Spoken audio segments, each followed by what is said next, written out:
Bonjour et bienvenue sur parisnormandie.fr pour un nouvel invité de la rédaction. Nous accueillons aujourd'hui dans notre studio de Rouen Madame Nicole Klein, nouvelle préfète de Normandie et de Seine-Maritime. Bonjour Madame la préfète. Bonjour. Sur ce plateau avec nous, Baptiste Leroux et Stéphane Ciré, rédacteurs en Bonjour. chef adjoint de Paris Normandie, qui sont pressés de vous poser des questions sur l'actualité, qui est déjà très fournie en ce début d'année 2016 en Normandie.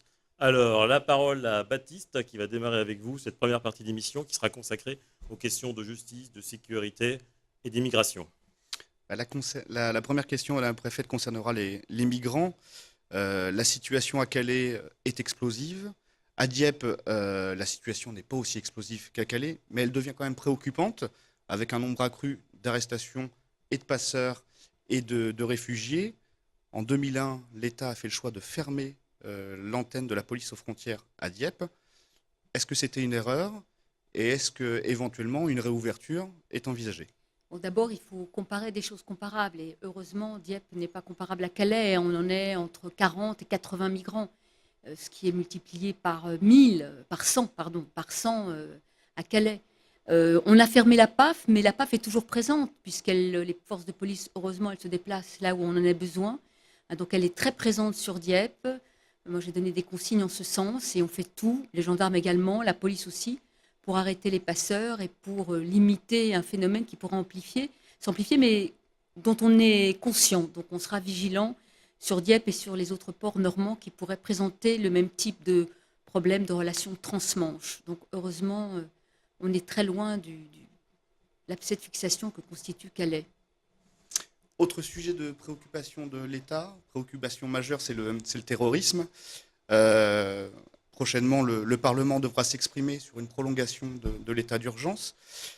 État d'urgence, ce dispositif quand même qui renforce les prérogatives du préfet, de la préfète, des policiers, mais qui exclut les magistrats. Certains magistrats, d'ailleurs, craignent un petit peu un état policier. Qu'est-ce que vous leur répondez? D'abord, ça n'excuse pas les magistrats, ça donne simplement au préfet des pouvoirs qu'il n'a pas d'ordinaire, qui sont les perquisitions et les assignations. Sachant que les assignations, elles sont décidées par la direction des libertés publiques au ministère de l'Intérieur, et les perquisitions qui sont signées par le préfet et que par le préfet. Je rappelle qu'on est dans un État où la police et la gendarmerie sont sous l'autorité des préfets, qui sont des fonctionnaires républicains. Les procureurs sont tenus au courant, les juges du siège évidemment non, hein, mais je crois que l'idée c'est d'essayer dans une situation inquiétante, plus encore même qu'inquiétante, hein, d'aller au plus vite et de lever des doutes, c'est-à-dire des gens qu'on connaît depuis un certain temps, sur lesquels on pense qu'il y a peut-être des risques de départ en Syrie ou des retours qui inquiètent les services de renseignement, de faire des perquisitions, encore une fois, de manière extrêmement vigilante. Moi, je les signe, personne n'a la délégation de signature là-dessus. Ce n'est pas la police qui décide des perquisitions, c'est la police et la gendarmerie qui proposent au préfet des perquisitions en accord avec, après un travail fait par les services de renseignement. Ces perquisitions, on essaye de les faire en tenant compte des valeurs républicaines, c'est-à-dire on ne force pas les portes quand ce n'est pas nécessaire de les forcer. Et il faut surtout dire qu'il n'y a jamais de perquisition sans raison. Donc c'est encore une fois des doutes qu'on peut avoir sur certains individus. Et on fait ces perquisitions. Il y en a eu beaucoup au début, il y en a beaucoup moins aujourd'hui. J'ai dit il y en a eu 80 en Seine-Maritime, puisque c'est une compétence du préfet de département, l'ordre public, voilà, qui ont permis de lever des doutes. Hein, on a trouvé des choses, pas des choses très inquiétantes, et on a toujours informé, au moins informé le procureur.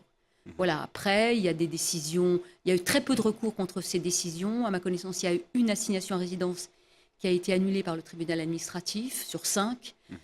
Et on le fait, encore une fois, avec beaucoup de sérieux, évidemment, hein, puisqu'on touche en effet aux libertés publiques, mais on est aussi en face d'un danger auquel les gens sont évidemment très sensibles, puisqu'il y a eu des morts, beaucoup de morts, et que chacun d'entre nous a été touché d'une manière ou d'une autre. Dans la nuit du 15 au 16 janvier dernier, 5 jeunes ont trouvé la mort sur les routes de Seine-Maritime, donc 4 dans l'agglomération de Rouen, en centre-ville. Est-ce que vous allez renforcer les mesures en matière de sécurité routière dans les semaines à venir? Alors, bon, la sécurité routière, on est toujours très vigilant. On essaie d'ailleurs de regarder les causes de cet accident. Moi, je me rappelle très bien, puisqu'on m'a réveillée à 4 heures du matin pour me parler de cet accident qui avait fait des morts et des morts jeunes, comme souvent les accidents de la circulation.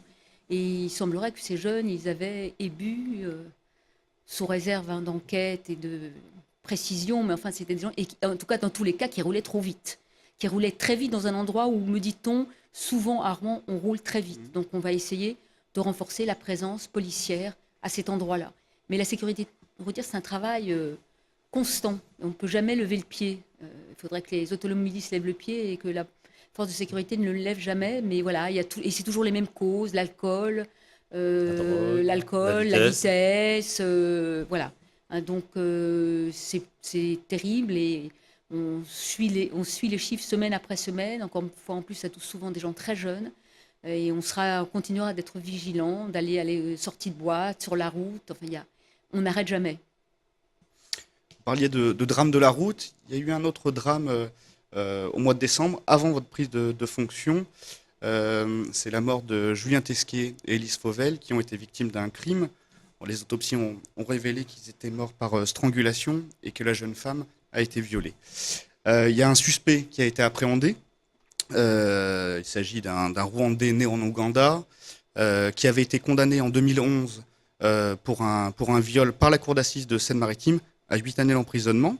Cette peine de prison était assortie également d'une obligation pour lui de quitter le territoire français à l'issue de sa peine de prison. Malheureusement, en novembre, il était libre dans la nature et sans contrôle. Oui. Quel est votre sentiment Alors, là-dessus? il faut peut-être expliquer un peu ce que ça veut dire qu'une obligation de quitter le territoire français. C'est-à-dire que pour qu'on renvoie un homme ou une femme, d'ailleurs, mais c'est souvent des hommes, dans le pays d'où il vient, il faut que le pays d'où il vient reconnaisse qu'il est de cette nationalité-là. Ce qu'on n'a pas obtenu pour cette personne. C'est-à-dire que le pays où on voulait le renvoyer ne lui a pas donné le papier qui était indispensable pour qu'il rentre dans son pays. La cour d'assises en 2011 savait quand même qu'il était rwandais, Oui. né en Ouganda. Oui, mais on n'a pas pu le renvoyer dans son pays. Je ne nie pas les fautes, plus que les fautes d'ailleurs, puisqu'il y a là aussi deux personnes qui ont été victimes de cet individu, mais c'est vrai qu'on est aussi dans un état de droit, ce qui ne justifie rien du tout.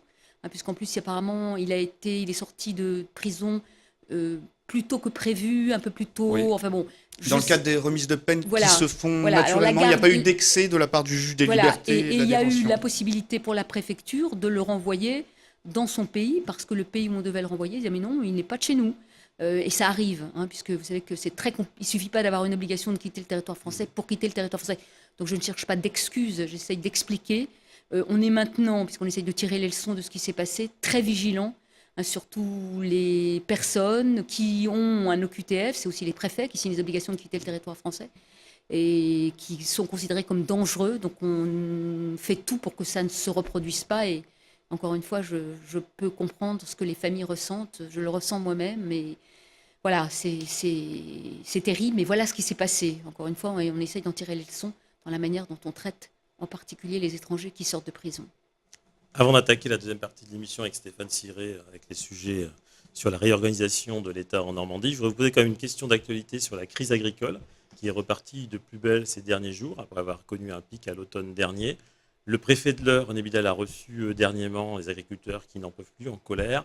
Il évoque 520 dossiers qui ont été déposés sur son bureau pour demander des aides d'urgence en Seine-Maritime. Quelle est la situation? De quel héritage vous avez reçu lorsque vous avez pris vos fonctions? C'est vrai que le plan est en cours de réalisation, hein, qu'un certain nombre d'agriculteurs ont déposé des dossiers.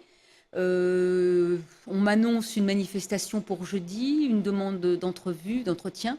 Bien sûr, je recevrai les agriculteurs s'ils le souhaitent, sachant que, évidemment, rien ne peut justifier d'exactions ou d'entraves à l'ordre public. Et je pense que les agriculteurs le savent très bien. Mes collègues de la région me tiennent au courant. Je sais que ce matin, j'ai eu le préfet de la Manche qui s'inquiétait pour ce qui se passe dans la Manche, mais la situation des agriculteurs dans la Manche est bien plus difficile qu'elle l'est en Seine-Maritime. Le préfet du Calvados m'entretient aussi régulièrement des difficultés qu'il peut y avoir. Le ministre de l'Agriculture va annoncer mercredi un plan pour l'élevage.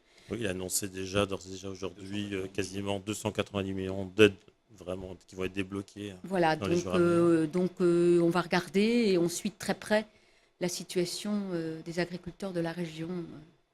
Voilà, c'est surtout la Bretagne qui est sujet à manifestation, mais en général, on n'est quand même pas très loin, donc on est vigilant. Vous avez évoqué justement vos relations avec les différents préfets de la Manche, du Calvados ou de l'Eure. Donc justement, la transition est toute faite pour parler de réorganisation de l'État en Normandie avec Stéphane. Alors parlons un peu justement de cette grande Normandie. C'était votre prédécesseur qui avait été nommé préfet préfigurateur pour organiser les services de l'État à l'échelle de cette nouvelle région, 5 départements. Concrètement, où en êtes-vous aujourd'hui de la réorganisation de l'État et du transfert éventuel de certains fonctionnaires? Écoutez, l'État est prêt, hein. L'État côté normand est prêt. Il y a un certain nombre de directions qui sont à Caen, hein, l'Agence régionale de santé, qui n'est pas un service de l'État mais un établissement public, la direction régionale des affaires culturelles, le rectorat, la direction régionale de l'agriculture, de l'alimentation et de la forêt. Donc la Normandie bénéficie d'un certain nombre de directions de l'État à Caen, les autres étant à Rouen, le préfet de région est à Rouen, le président du conseil régional a annoncé qu'il serait à Caen, mais tout ça est voté, enfin c'est un système un peu différent. Donc l'État est en ordre de marche, il y a une dizaine, il n'y a pas eu d'obligation de bouger, hein, donc comme il n'y en a jamais d'ailleurs dans l'administration et dans aussi beaucoup d'entreprises, donc il y a une dizaine de fonctionnaires qui ont accepté volontairement d'aller de Caen à Rouen ou l'inverse. Les directeurs, il n'y en a plus qu'un et non plus deux. Et ça s'est fait. Enfin, nous, on est en ordre de marche. Maintenant, il faut un peu de temps pour que tout ça se mette en... Voilà, qu'on mette de l'huile dans les rouages. Mais on est bien avancé puisque là, on n'est pas sur un élu, comme le président du conseil régional, qui doit décider de comment organiser sa politique, mais l'État qui organise ses services. Alors justement, Hervé Morin a annoncé pendant sa campagne que le siège politique de la Normandie serait à Caen, ce qu'il s'apprête à faire voter dans les semaines qui viennent.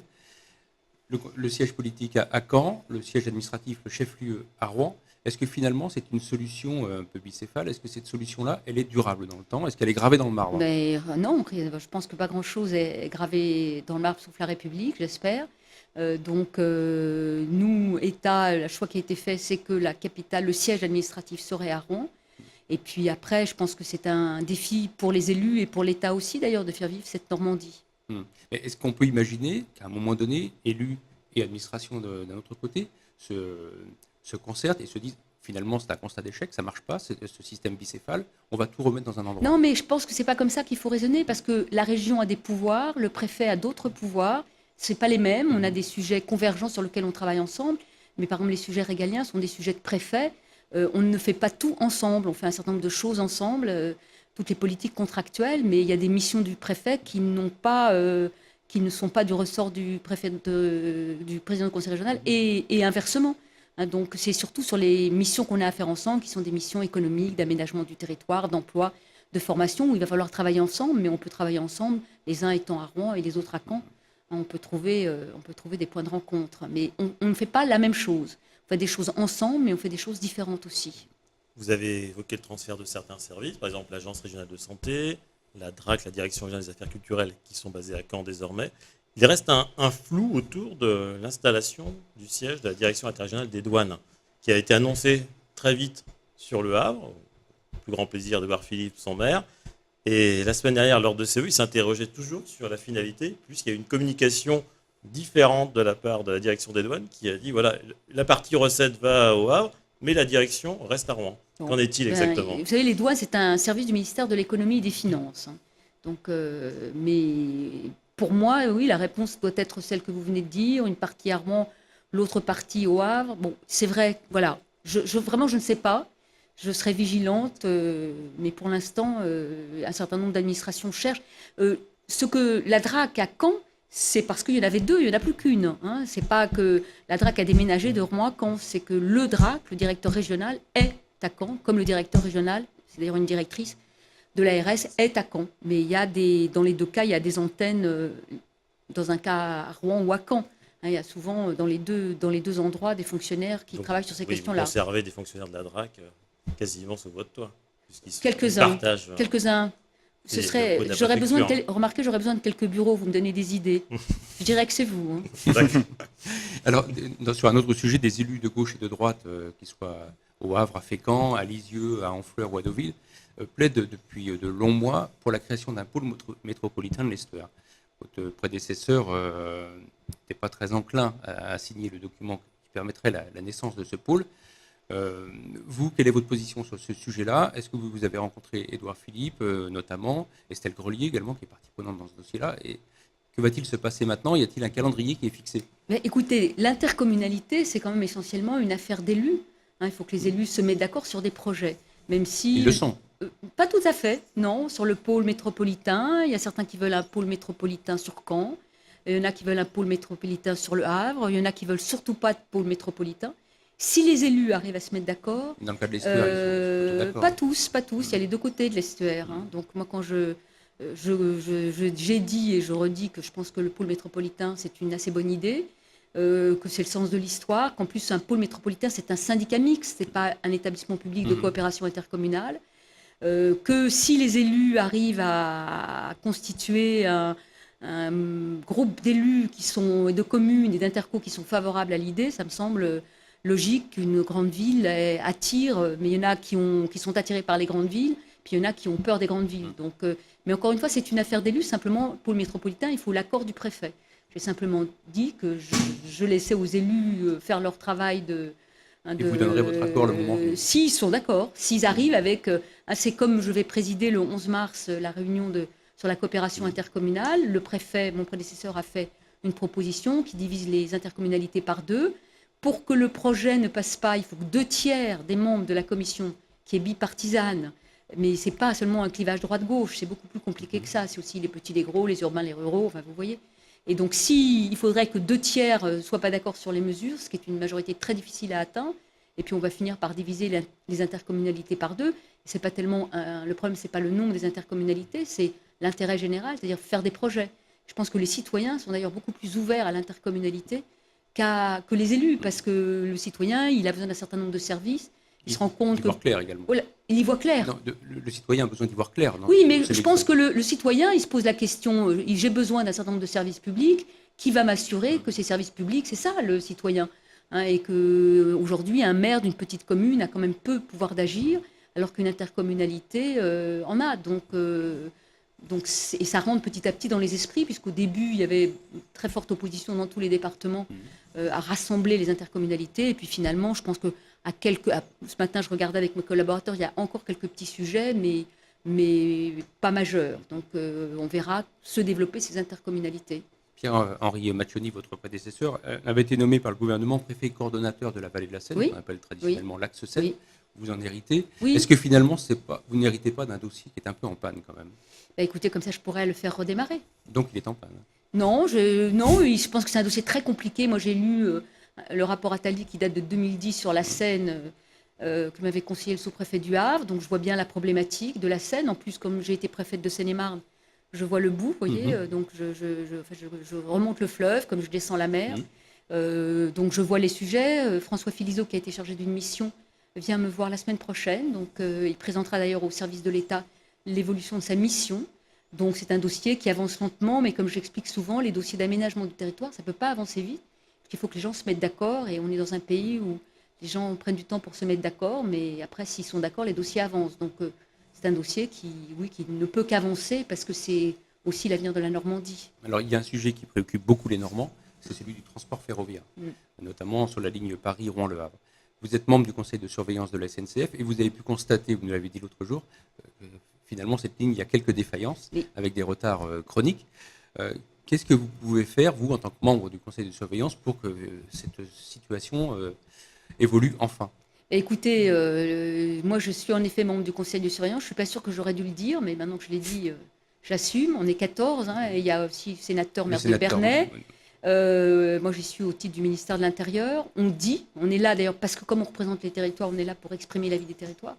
C'est vrai que moi, j'ai pris le train pour aller à Paris 2 fois, et les 2 fois, j'ai eu 20 minutes de retard, sans qu'on m'explique pourquoi j'étais en retard.